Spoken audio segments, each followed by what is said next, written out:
Hi everyone! Welcome po muli sa ating pag-aaral ng salita ng Diyos. So muli ang iyong lingkod, Pastor Charlie Dagotanan, ang maghatid sa inyo ng mensahe ng Diyos sa mga oras na ito. So mandali muna tayong yumuko at manalangin. Lord, salamat pong muli sa aming pakikinig ng salita. Panginoon, mangusap ka sabat sa amin. Holy Spirit, we thank you and we acknowledge you, kayong aming great teacher sa mga oras na ito. Maraming pong salamat, Lord. Iunat niyo po yung pagpalang kamay sa lahat ng mga nakatune in sa oras na ito. In Jesus' name, Amen. Amen. Purihin ang Diyos. So, anyayahan nyo na po ang inyong mga kasama sa pamilya. Okay? At tayo ay sabihan nyo silang umupo sandali at tayo ay makinig na po sa pag-aaral ng salita ng Diyos. Purihin ang Panginoon. At ngayon ating buksan ang ating Bible sa Book of James, chapter 1, verse 2 and 3. So, sabay-sabay po nating basahin. So, sabi po dito, ibilang ninyong buong kagalakan ang mga kapatid ko kapag kayo'y nahaharap sa iba't ibang uri ng pagsubok. Sapagkat alam ninyo na ang pagsubok na sa inyong panampalataya ay nagbubunga ng pagtitiis. Amen. So, thank you once again, Lord, sa iyong mga salita na aming pagbubulayan. Mangusap ka sabat sa amin, Lord, habang kami nakikinig ng mga salita. Purihin ko, Diyos, let thy name be glorified, Lord, sa kabuuan ng pag-aral na ito ng salita. Sa pangalan ni Jesus. Purihin ka, Panginoon. Hallelujah, maluwalhati ka, maitaas ka, Panginoon, sa aming pag-aral na ito ng salita. Sa pangalan ng iyong anak na si Jesus, in Jesus' name, Amen. Amen. Amen. Purihin ng Diyos. So, ngayon ay pupunta na po tayo sa ating pag-aaral ng salita ng Diyos. So, ang pangmagat po ng ating pag-aaral ngayon is about finding hope in trials. So, paghahanap ng pag-asa sa mga pagsubok. So, yun po yung ating pag-uusapan sa oras na ito. So, sa ating foundation verse, so sabi diyan, ibilang ninyong buong kagalakan, mga kapatid ko, kapag kayo nahaharap sa iba't ibang pagsubok. Sapagkat alam ninyo ng pagsubok na sa inyong panampalataya ay nagbubunga ng pagtitiis. So, sa mundong itong ating ginagalawan, so sa ayaw natin at sa gusto ay talagang mararanasan natin yung mga pagsubok. At siyempre, pag dumaraan tayo ng pagsubok, so wala pong natutuwa, wala pong nagagalak. Okay? So, even though sinabi ng Diyos, ibilang ninyong buong kagalakan, mga kapatid ko, kapag kayo naharap sa iba't ibang uri ng pagsubok, subalit, pagka humaharap na po sa pagsubok ang bawat Kristiyano,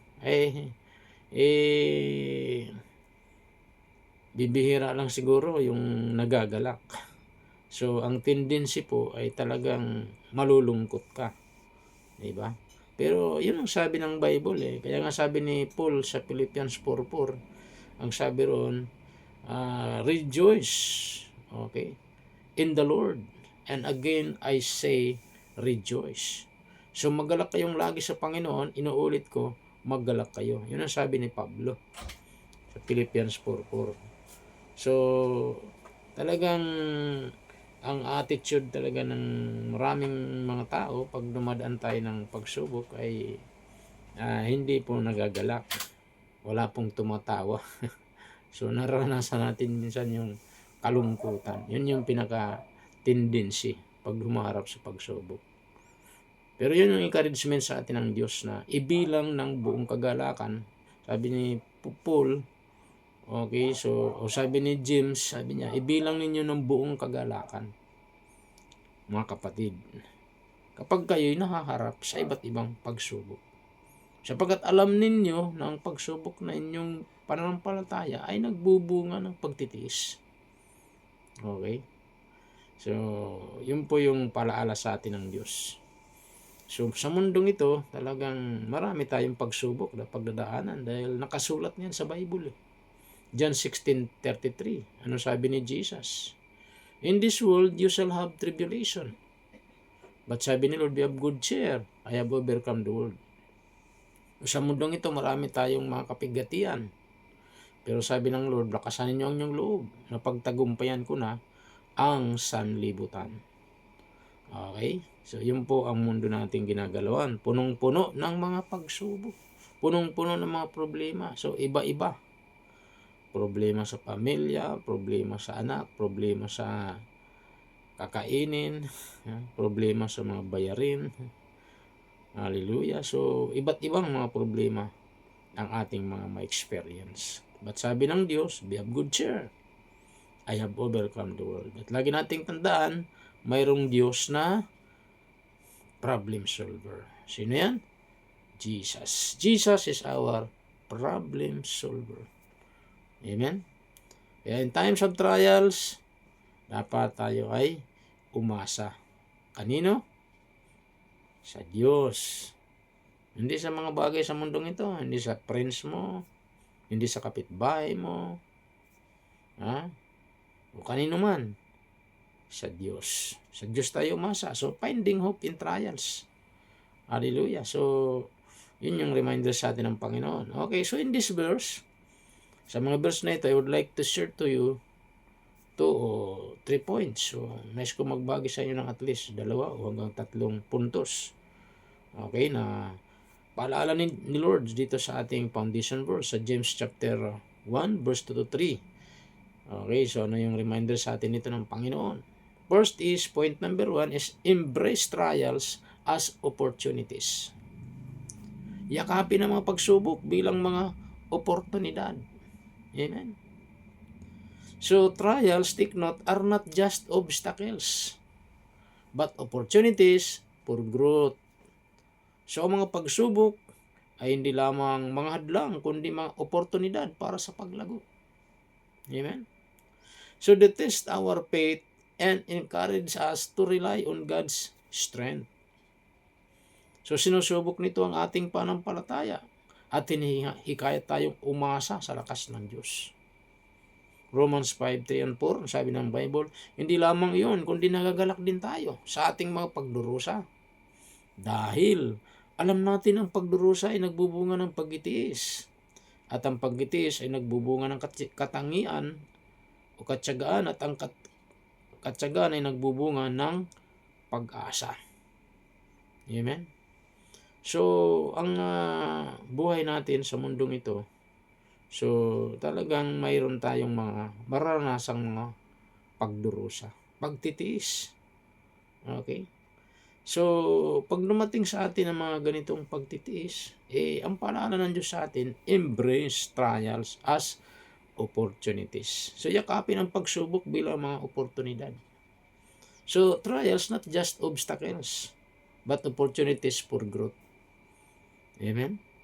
So, ito ay pagsubok na ito lamang ay, ang pagsubok ay hindi lamang mga hadlang, kundi mga oportunidad para tayo lumago. So, opportunity ito para tayo turuan, lumago sa ating panampalataya. Diba? Kagaya ng agila. Yung kanyang inakay, medyo hindi nga komportable yung kanyang pagsasanay. Okay? Kasi yung agila, pag sinanay niya yung kanyang inakay, nilipad siya ng pinakamataas. At pagdating doon sa itaas, anong gagawin niya? Bibitawan niya yung kanyang inakay, o yung kanyang anak, o inakay. Bibitawan niya ng ganoon. Yun yung training niya . Okay?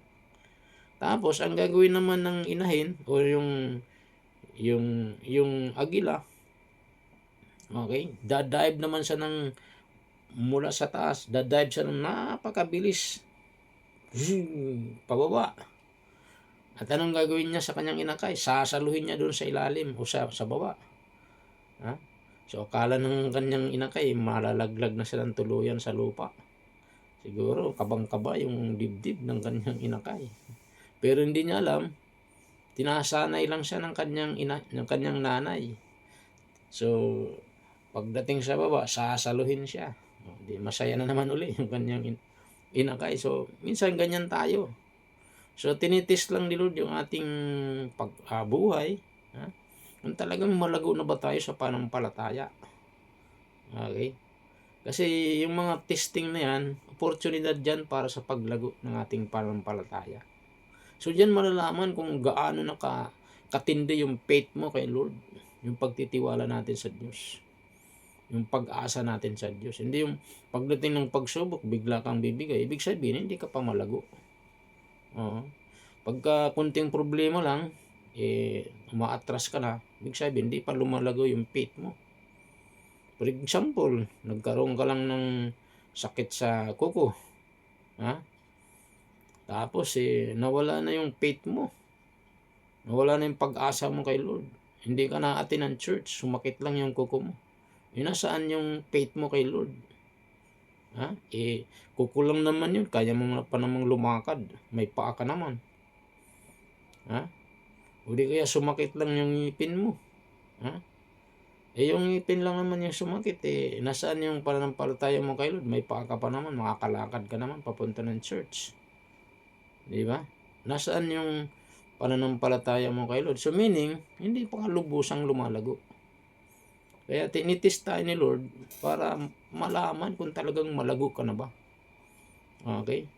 Kaya yun ang paalala sa atin dito sa ating foundation verse sa James chapter 1 verse mula sa verse 2 to 3. Okay? Sa ating point number 1, embrace trials as opportunities. Yakapin yung pagsubok. Amen? Bilang oportunidad para sa ating paglago. So, trials not just obstacles but opportunity for growth. Amen? Kaya dyan mo malalaman ng malagong Kristiyano na talagang umulan, bumagyo, nandiyan ka pa rin. Naglilingkod ka pa rin kay Lord. Ha? Hindi ka sumusuko sa mga pagsubok na mga dumarating sa buhay mo.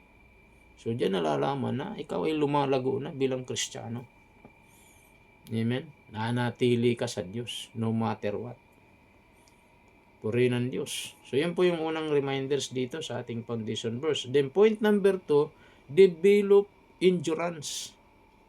Okay? So, develop. So, lumago o paunlarin ang pagtitiis. Amen? Take note, the testing of our faith builds perseverance. Ang pagsubok ng ating pananampalataya ay nagtataguyod ng pagtsatsaga. Amen? So this steadfastness prepares us for future challenges, allowing us to stand firm in our beliefs. Amen? Ang pagtsatsagang ito ay naghahanda sa atin para sa hinaharap ng mga hamon na nagbibigay daan upang tayo tumayo ng matatag sa ating mga paniniwala. Kanino? Sa Diyos. Amen? Hallelujah. So, develop endurance. Paunlarin natin yung ating pagtitiis. Kailangan mahaba yung pagtitiis natin. Kasi sa mundong ito, sa ayaw natin sa gusto, ay talagang marami tayong dadaan ng pagtitiis. Amen? May palaala nga sila, kung di ako nagkakamali, sa book of 2 Timothy 3 verse 12, may reminder dito si Lord. Okay? So, sabi nga doon, sa 2 Timothy, kung kayo po may Bible, pwede nyo pong tingnan ang inyong Biblia. 2 Timothy chapter 3 verse 12. So, ano pong palaala ni Lord dito? 2 Timothy chapter 3 verse 12. Okay? So, puntahan po natin yung ating mga Bible. So, sabi dito, 2 Timothy 3 verse 12. Okay, sa New Testament po yan. Okay, ano sabi dyan? Gayon din naman, ang lahat ng nagnanais mamuhay ng matuwid, bilang tagasunod ni Kristo Jesus, ay daranas ng pag-uusig, daranas ng pagtitiis. Amen? So, yun ang dapat nating tandaan. So, kung gusto natin mabuhay para kay Jesus, kung paano si Jesus ay dumaan ng mga pagtitiis nung siya'y nasa lupa pang ito. Amen? So, ganun din naman tayo. Talagang daraan tayo ng pagtitiis sa ayaw mo't sa gusto.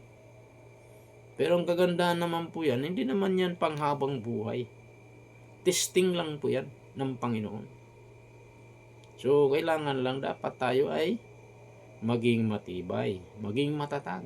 Kaya nga sabi ng Diyos, maggalak kayo pag kayo dumaraan ng mga pagsubok. So, ibig sabihin, nakakangiti pa rin tayo kasi kilala natin ang Diyos natin na siyang tumutulong sa oras ng mga pangailangan natin. Amen? Nahum 1:7, sabi ng Bible, ang ating Diyos ay mabuting kanlungan sa panahon ng kagipitan at tinatangkilik niya ang mga nagpapaampon sa Kanya. Amen? So, purihin ng Diyos. So, yun po ang paalala sa atin ng Diyos. So, develop endurance. Lumago o paunlarin ang pagtitiis. Amen? So, wag po tayong susuko. Kasi in this world, there are so many trials, so many persecution. But ang promise ng Diyos, He will never leave us, nor forsake us. Amen? So the testing of our faith builds perseverance. Pagsubok ng ating panampalataya nagtataguyod ng pagtsatsaga. This steadfastness prepares us for future challenges, allowing us to stand firm in our beliefs in Jesus Christ. So, ang pagtsatsaga na ito ay naghahanda sa atin para sa hinaharap ng mga hamon na nagbibigay daan upang tayo tumayo ng matatag sa ating mga paniniwala sa Diyos. Unang Pedro 6:7, sabi ron, sa bagay na ito, nagagalak kayo bagaman na ngayon, sa ngayon kung kinakailangan, kayo'y nalungkot ng mga iba't ibang pagsubok upang ang katotohanan ng iyong panampalataya na nais mahalaga sa pasaginto na nasubok sa apoy ay maipakita. Okay, so kagaya po ng ginto. Ang ginto, para malamang talagang totoo, dadaan sa apoy. At pagka nasunog, ibig sabihin hindi totoo. Pero pag hindi nasunog, ibig sabihin totoong ginto. Ganun din naman yung faith natin. Pinapadaan tayo minsan sa mga apoy ng pagsubok upang malaman kung talagang tapat tayo sa ating Panginoon. Kung talagang matured Christian na tayo. Amen? Walang pinagkaiba yan. Nung ako'y nasa probinsya, nag-aani kami ng palay. So, pag malakas yung hangin, so ilalagay yung palay sa isang lagayan and then ilalaglag siya ng ganun.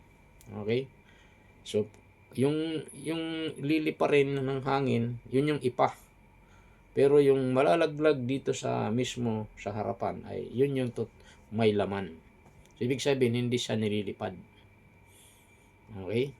Kaya ang tunay na Kristiyanong malaman, kahit anong problema at pagsubok ang dumating yan, ay manatili siya kay Lord. Pero yung mga ipa, yun, pagdating ng konting pagsubok lang, lipad.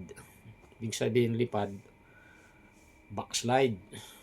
Wala na kay Lord. Wala nang interest kay Lord. Dami ng reklamo. Sinisisi pa si Lord. Yun yung mga peking Kristiyano. Pero yung mga malaman na Kristiyano, kahit malakas ang hangin yan, hindi yan lumilipad.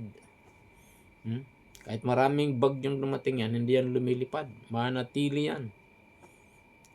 Kagaya ng isang palay na may laman. Kahit malakas ang hangin, manatiling malalaglag sa harapan. Hindi kagaya ng walang laman, ipa, pag malakas ang hangin, lumilipad. Amen? So, nawa, malaman tayong Kristiyano. Ibig sabihin, malaman, totoo.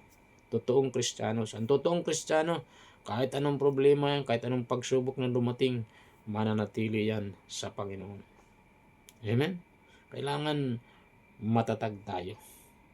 So, hindi tayo nag-give up sa mga pagsubok na dumarating sa buhay natin. So, yun yung paalala ng Diyos dito sa ating foundation verse. Sa James chapter 1, verse 2 and 3. Second, develop endurance. Lastly, pangatlo, looking with hope. Okay? Tumingin ng may pag-asa. So take note, sa mga pagsubok, dapat tayong tumingin sa pag-asa na nagmumula sa Diyos. Ang ating panampalataya nagbibigay sa atin ng pag-asa at aliw kahit sa gitna ng sakit at paghihirap. Hebrew 10:23, ano sabi ng Bible? Hawakan natin ang ating pag-asa ng matatag sapagkat dapat ang nangako, tapat ang nangako. Amen? So hawakan natin ang ating pag-asa. Ano ba yung pag-asa natin? Sa Diyos. Manghawak tayo sa Diyos. Siya yung tangi natin pag-asa. Wala nang iba. Amen?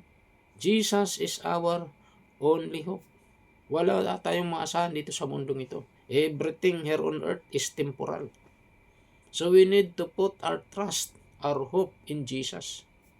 Jesus is our hope. Amen? So don't lose your hope. Amen? Huwag mawala ang pag-asa mo. Pag-asa natin kay Jesus.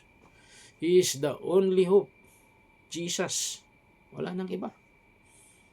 Why? Because everything in here on earth, sabi ko kanina, is temporal. Amen? So hawakan natin pag-asa. Huwag tayong manghawak sa ating mga kayamanan sa mundong ito. Lahat yan, pansamantala lang. Huwag mong panghawakan yung galing mo, yung talino mo, yung lakas mo, ha? Yung mga kayamanan mo, ha? Yung mga pinag-aralan mo, o di kaya yung mga kaibigan mong mga sikat at may kapangyarihan, ha? So huwag tayong umasa. Lahat yan mawawala.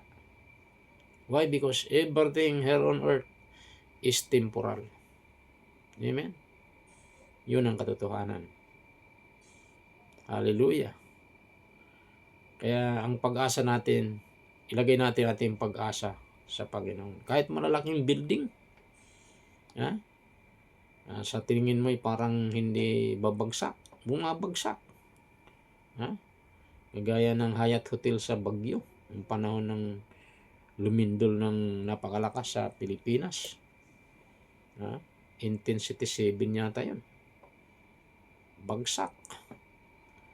Kaya wala tayong mapangkakanlungan dito sa mundong ito. Kundi ang Diyos lang talaga. Kasi everything here on earth is temporal. Sabi nga ni Solomon, everything is meaningless. Lahat ng bagay ay walang kabuluhan. Tangi sa Diyos lang ang tangi natin dapat pag-asa. Wala nang iba. Lahat sa mundong ito, wala tayong maasahan. Amen? Yun ang katotohanan. Kasi temporary lang lahat yan. Mga kayamanan, kahit trillion pa yung pera mo. Ha? Quintillion pa yan, sextillion pa yan. Hindi mo pwedeng asahan yan. Ha? Magagarang sasakyan, mga lalaking building, maraming ari-arian. Lahat yan, mawawala lang yan. Iiwan mo lang lahat yan. Mayroon nga isang mayaman, bilyonaryo. Umabot yung kayamanan niya ng almost 700, mahigit 700 billion yung kayamanan niya. Wala, hindi naman niya nadala sa libingan. So meaning, everything here on earth is temporal. Amen?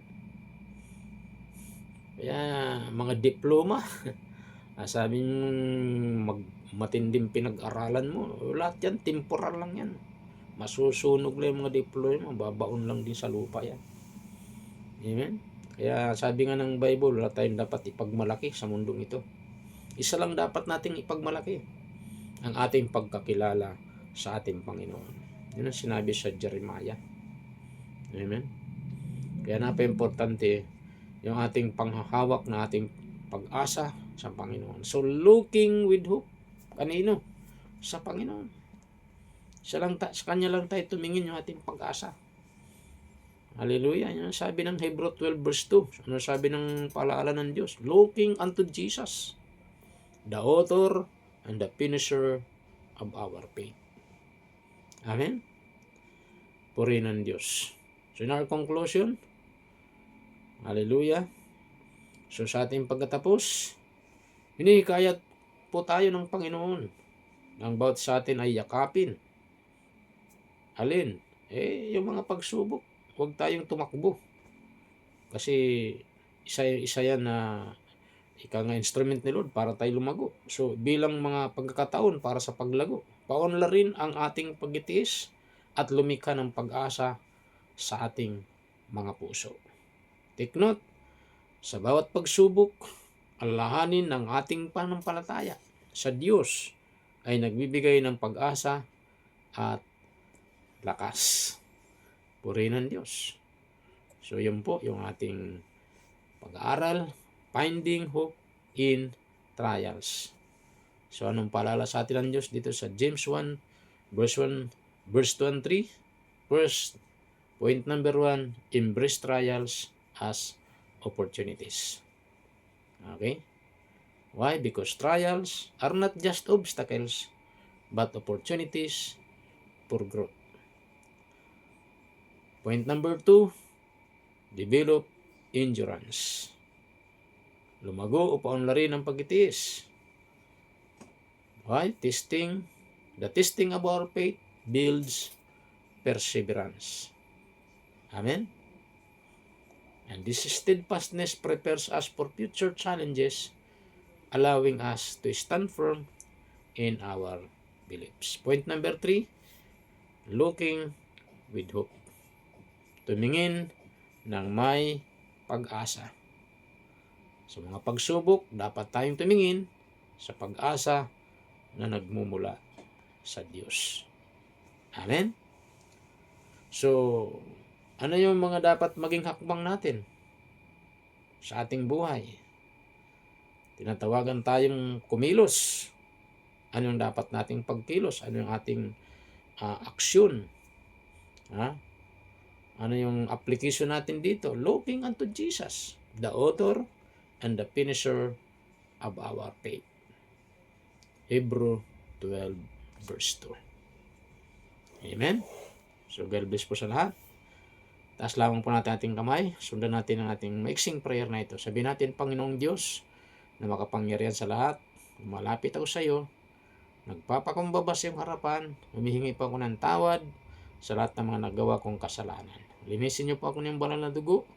Binubuksan ko ngayon aking puso, tinatanggap kita Jesus bilang Panginoon at tagapagligtas. Isulat niyo po aking pangalan sa aklat ng buhay. In Jesus' name, Amen. Amen. Kung lang po manalangin sa inyo, Lord, thank you. Sa lahat po ng mga nakinig ng salita, pagpalain niyo po sila. Unat may mapagpalang kamay sa buhay ng bawat isang nakapakinig ng salita sa oras na ito. Tagpuin niyo rin po kailang pangailangan, spiritual, physical, financial, material, emotional. In Jesus' name, O Lord. Thank you. All honor, glory, power belongs to you in Jesus' name. Amen.